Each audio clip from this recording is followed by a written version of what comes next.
Hi, I'm Rebecca, and today I want to talk about therapy. As you can see, I am not at home right now. I am at work right now, and it's dead as heck here. So I literally have time to just film a YouTube video. Hey! So I've been doing a lot of self-healing, spiritual, mental healing.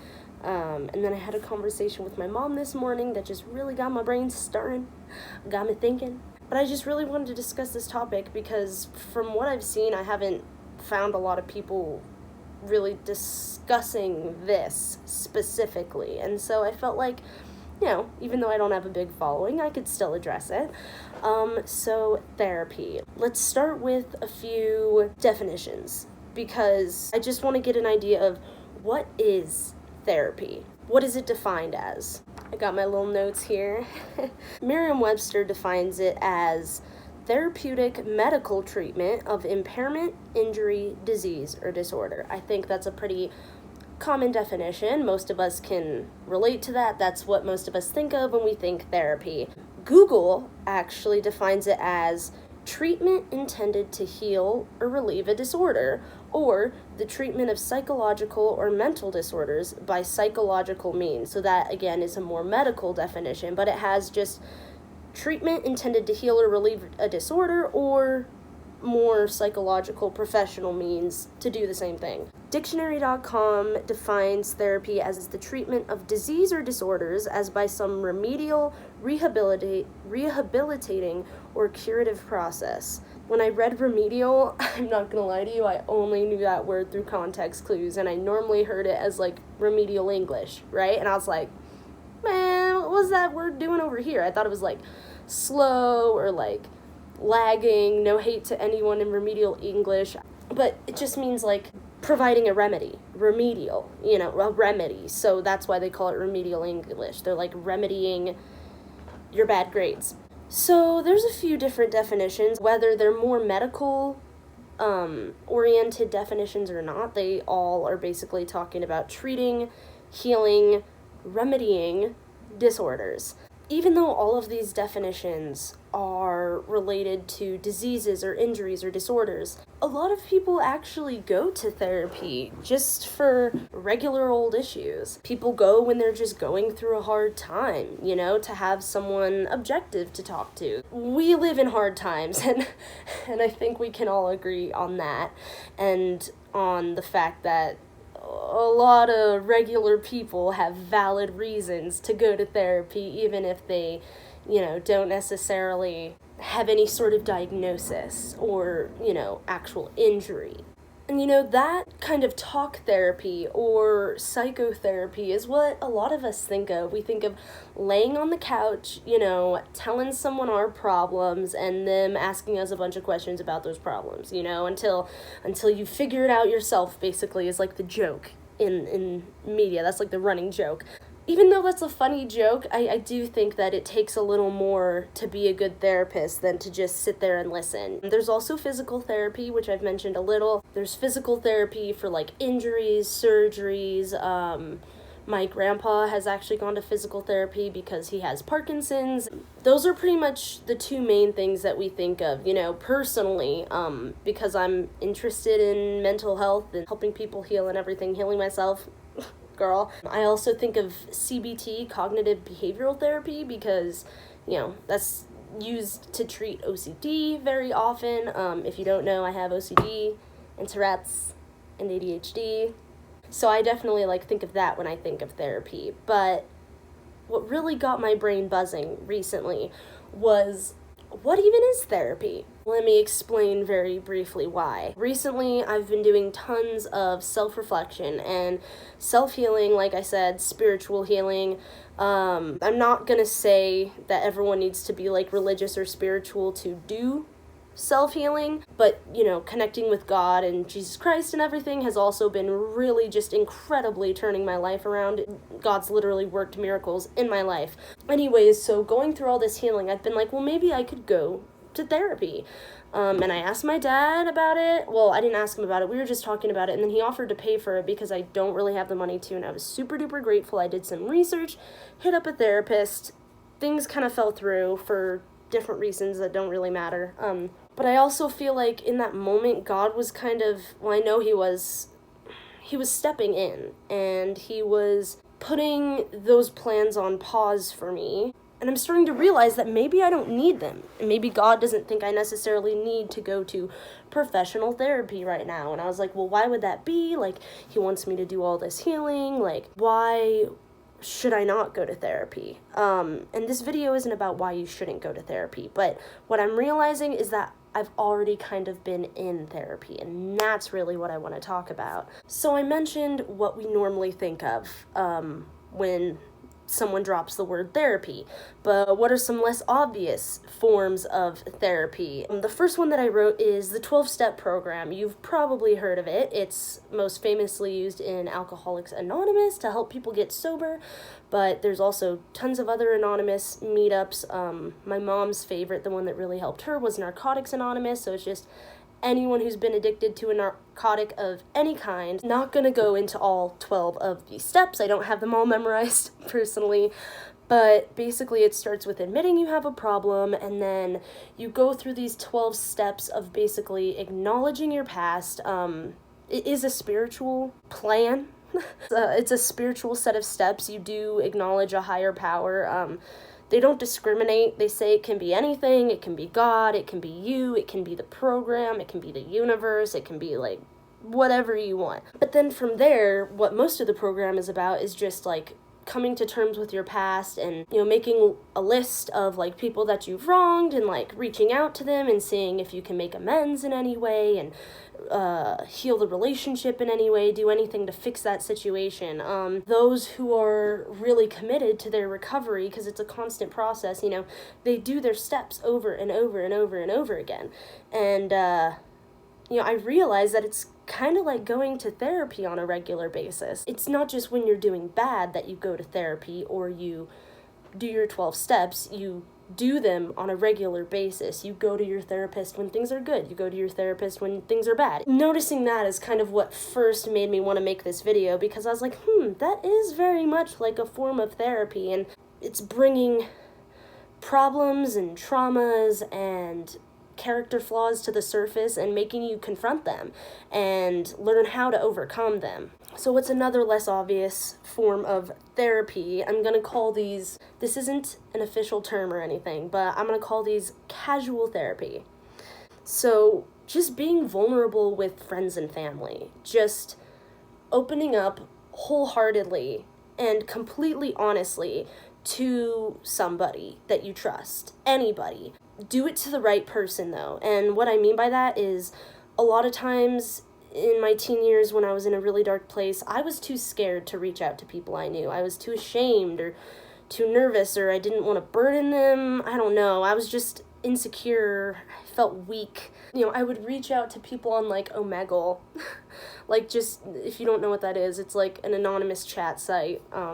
A lot of wieners on there. Not as many as Chat Roulette, though. So I would find people and try to, like, open up to them. But a lot of people are on there for, like, nasty talk or just to, like, have random conversations or to troll strangers, you know, and no one's really on there to, like, be your therapist. And so I would open up to people who don't know me and don't care about me, and they would often say hurtful things, you know, and it kind of just fed into that cycle of, like, self-abuse mentally.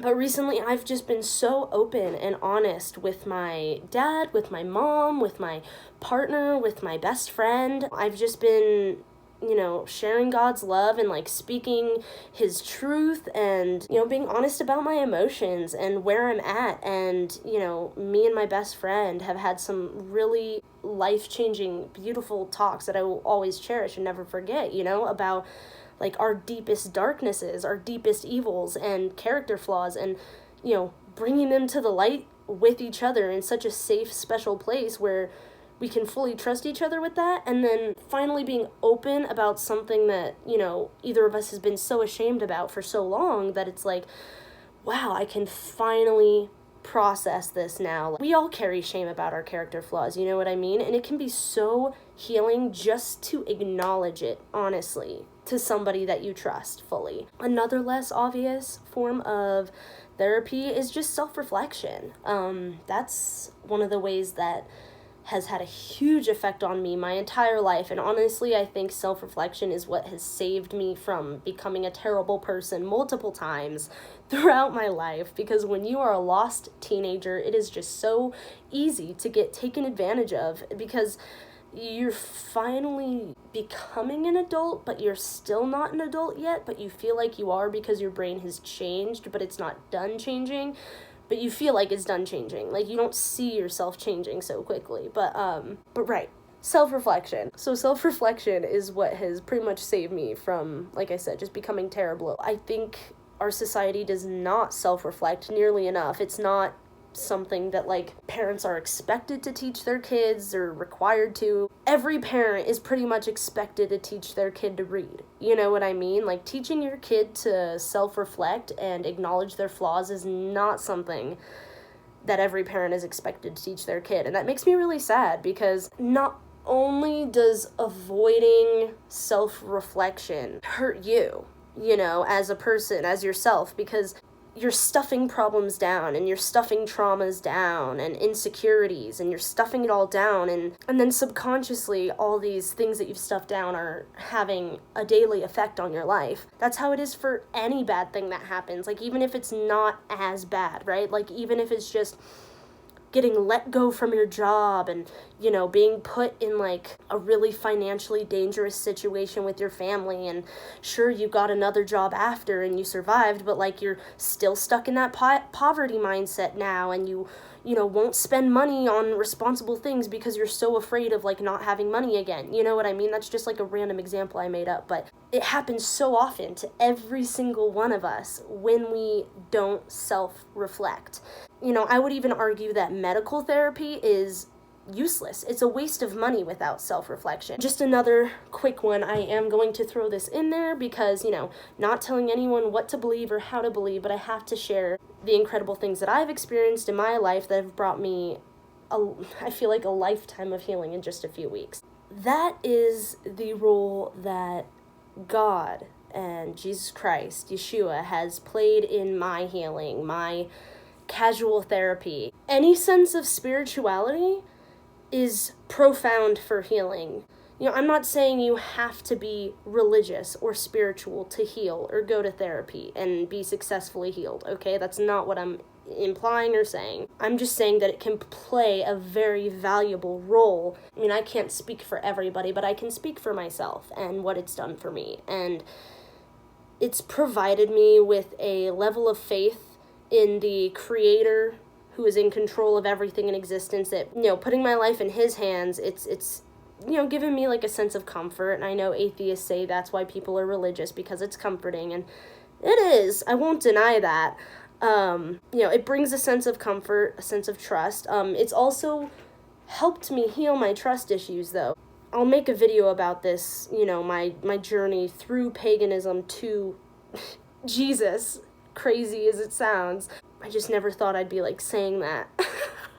But in very, very short and tiny little nutshell, I've practiced magic, and through practicing paganism and magic in different ways, I've learned that that's real. And then after having experienced how powerful magic is, having switched to calling on the name of Jesus, the name of Yeshua, calling on the Creator of the universe, everything lines up too perfectly. It's like in Bruce Almighty, when, like, scene was kind of, like, creepy as heck, honestly, like, in retrospect, but the scene in Bruce Almighty when, like, he's following his love interest around and trying to win her back, and, you know, he's using his god powers to, like, write his name in the sky or something, or write his name on trees as she's, like, going for her jog, and, you know, putting a commercial about him on TV. My life basically turned into that, to where I thought I was insane for a while. But the only way that I know that I'm not crazy is because, like, this little voice, this, like, gentle,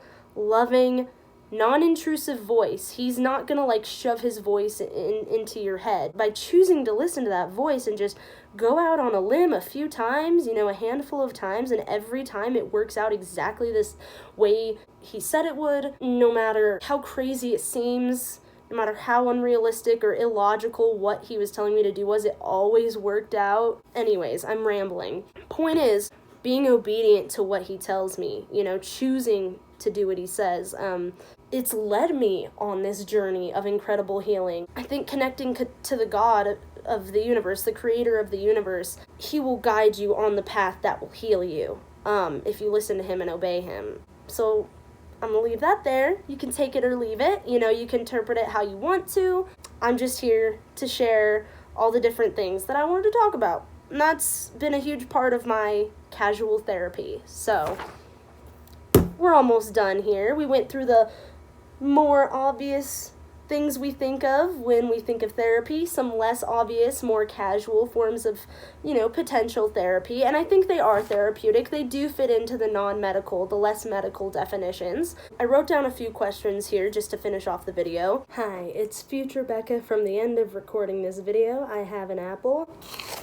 I wanted to throw in here real quick that another form of casual therapy is self-massage or trading massages. My dad and his friends used to have like a thing where they would trade massages with each other, and just help each other heal in that way.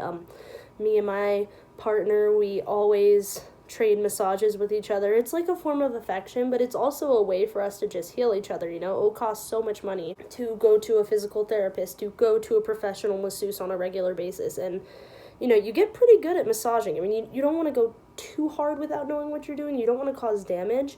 But, as long as you're willing to do a little bit of research, if you're going to get into the deep tissue stuff, trading massages, self-massage can also be a really great way of, providing casual therapy for yourself or others. Just want to throw that in there. Why do we think of professional therapy first when thinking of therapy? I think part of that is media. It's also, as you can see, a lot of, half the definitions are medical, so it definitely is a medical term, but the definition has been broadened. A lot of people just don't realize how therapeutic everyday things can be. Just being vulnerable with your friends, working a 12-step program. So I would say media, and also just the self-acceptance and mental health advocacy are newer movements. So it's just going to take time for it to be a more common, for casual therapy to have more awareness, to be more of a household idea. Is professional therapy better than casual therapy? I think this is a really interesting question that I don't have the answer to, but I still wanted to discuss it at least. I think it definitely has benefits. You're talking to someone who's spent years in school learning how to do what they're doing for you. However, it's hard to find a good therapist. It just takes a long time and honestly a good amount of money to find someone that you click with. Maybe you'll be lucky and find that person right away. Most people don't. And unfortunately, a lot of people give up on therapy after having a couple failed attempts. I would be open to going back to therapy, but I don't have the money right now, and as grateful as I am to my dad for offering his money, he's helped me enough. And I'm realizing that I don't need it right now. I'm doing great. I'm doing wonderfully. I have a wonderful support system. Not everyone has that, though. If you don't have a good support system, I would definitely say that professional therapy is probably a better option for you. There's always a connection with God or just self-reflection personally, internally. But it can be really hard to do that all alone with no external support, no family or friends to be rooting for you and helping you and talking you through that and listening to you.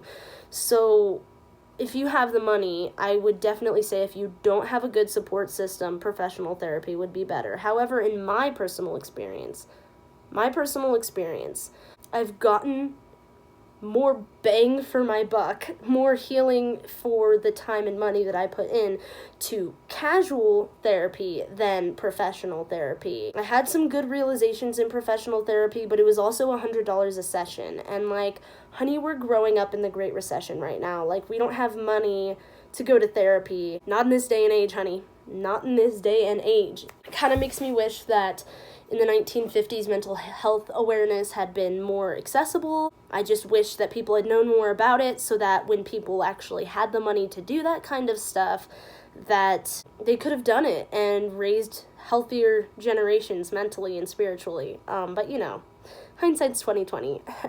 Do I need professional therapy? I'm not qualified to answer this question. I don't know what you need. I don't even necessarily know what I need. The politically correct answer to this question for me to say would be, go talk to a doctor. But here's the thing. Like I just said, we live in the Great Recession. I have a tooth rotting in my head. It hurts so bad, so often, and I don't have the money to go get it fixed. I'm working on saving up the money. I'm starting up a small e-business right now. If you want to get slimes for Christmas, my slime shop's opening on Cyber Monday, December 2nd. Help me pay to get my tooth fixed. A lot of us don't have the money to go to therapy, and it really frustrates me. Not that the YouTubers that talk about mental health aren't doing something great, and not like I don't like their videos. They always say, go to a doctor. Go see a doctor, go to your doctor. And if you're lucky enough to be either an adult who can actually afford healthcare, or a kid whose parent is lucky enough to be able to afford healthcare, you know, and hardworking enough. It's not just luck, but it's also luck. It's luck and hard work. But if you're not one of those two categories, which a lot of people aren't, then like, where are you left? That's another reason that I wanted to make this video too, is because what about all of us who aren't fucking rich and aren't even middle fucking class, like who are living paycheck to paycheck, trying our best to manage our money, but even so, there's barely enough to go around, and it's like, what about us? Like, it's so often I've felt like trapped in my mental illness and in my disorders and just in my depression in general, in my bad vibes, because I'm like, oh, well, I can't go to a doctor. I can't afford therapy. And, you know, I guess I'm just stuck like this, and I'm not, and you're not. If you feel that way too, know that you're not. Please, Jesus, let whoever feels that way and watching this video right now know that they are not stuck. Please, in your name, amen. Like, there are totally ways that you can still find healing. You know, this isn't something you can scientifically prove, but in my short 23 years on this planet, what I've learned so far, one of the things I've learned is that healing comes from love. The truest, deepest healing comes from the truest and deepest love. It comes from God's love. And if you can connect to the source of everything, the creator of everything, you will see healing take place in your life. You just will. I don't know how else to tell you. Is it logical? Is it scientific? No, but it's real anyways. Just know that there's a place for you, and there's a place of healing for you if you're poor and you're fucking struggling, dude. Don't feel like you're trapped in your mental unhealth, you know, even your physical unhealth. So now we're here to end Becca with her apple. I had to go help a guest, check them in and everything, but you know, like I was saying, there's hope for you too, fam. I believe in you. You got this. I love you. Thanks for watching. I hope you enjoyed this video. I hope that it was thought-provoking, that it was entertaining, but that it also maybe started a conversation with you and your friends and family, or even just in your head with yourself, you know. I hope it inspires you to heal yourself as best as you can, you know, whether that's through professional medical therapy or through casual therapy in whatever ways you choose. Leave a comment with what kind of therapy you've done, medical, casual, whatever, or if you're just thriving your whole life and you don't need therapy ever at all. Just share that too. And yeah, leave a like, leave a dislike. I really appreciate the interaction. I'm a small channel, so I really cherish every single time someone comments on one of my videos, and it lets me know that there is a conversation around videos. Because sometimes my friends hit me up and they're like, oh, I love that video. And I'm like, man, I didn't even know you watched, girl. Like, leave your opinions in the comments, fam. If you liked the video, go ahead and hit subscribe, too. almost to 100 subs. I think I'm at 90 or something, like 89 or 90, so I don't know what I'm going to do for 100 subs, but it's going to be great. So subscribe, stay tuned. I'll see you in the next video. Bye!